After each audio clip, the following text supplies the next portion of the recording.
Africa கண்டத்தில் இருக்கிற ஒரு நாட்டில் 723 விலங்குகள் உணவுக்காக வேட்டையாடப்பட போகுது அப்படின்றது எவ்வளோ வருத்தளிக்குதோ அதே போல் அதே கண்டத்தில் மற்றொரு நாட்டில் ஒரு இளைய சமுதாயமே இல்லாமல் போக போகுது அப்படின்ற விஷயங்கள் நம்மளுக்கு ரொம்ப வருத்தளிக்குது. அதை பற்றி தான் இந்த வீடியோவில் நம்ம பார்க்க போகிறோம்.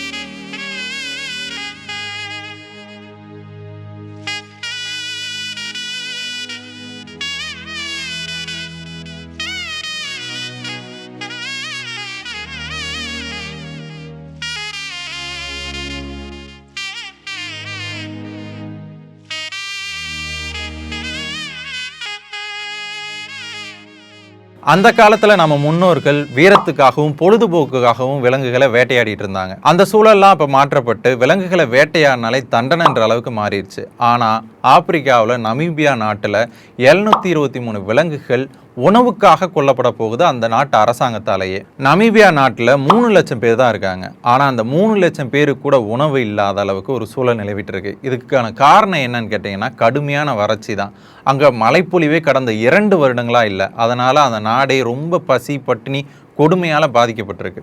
கிட்டத்தட்ட ஒருவேளை உணவு கூட கிடைக்காம லட்சக்கணக்கான பேர் இருக்கிறதா சொல்கிறாங்க.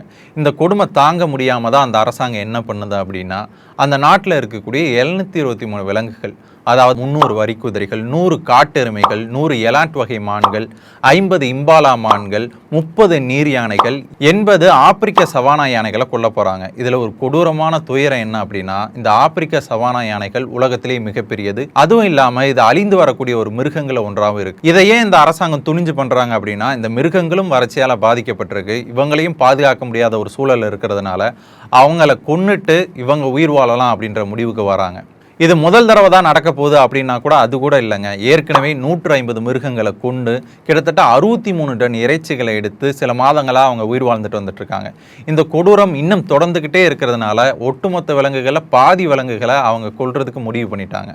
உணவே கிடைக்காத பட்சத்தால் அங்கே பாதி குழந்தைகளுக்கு மேலே பள்ளிக்கூடங்களுக்கு பல வருடங்களாகவே செல்வதில்லைன்னு சொல்கிறாங்க. அதனால் படிப்பறிவில்லாத ஒரு சமூகமாக அங்கே உருவெடுத்துட்டு இருக்கு. இந்த கொடுமை இப்படின்னா இதுக்கு பக்கத்தில் இருக்கிற அண்டைய நாடான ஜிம்பாப்வேல மற்றொரு துயரம் நிகழ்ந்துகிட்டே இருக்கு.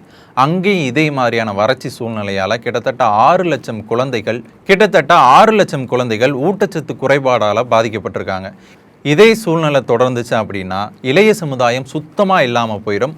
ஒரு ஜென்ரேஷனே ஃபுல்லாக அடியாச்சு அப்படின்னா அந்த நாடே அழிஞ்சு போகிறதுக்கான வாய்ப்பு அதிகமாக இருக்குது. இந்த 2 நாடுகளுக்கும் மற்ற நாடுகளும் பெரிதாக உதவி பண்ணுறதில்ல.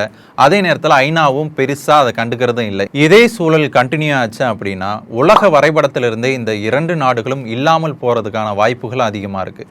இதே சூழல் நம்ம நாட்டுக்கு வராமல் இருக்கணும்னா மழைப்பொழிவை நம்ம பாதுகாக்கணும், நல்ல படிப்பறிவை உருவாக்கணும் அப்படின்றத இந்த நாம் நினைவு கூற வேண்டிய அவசியம் இருக்குது.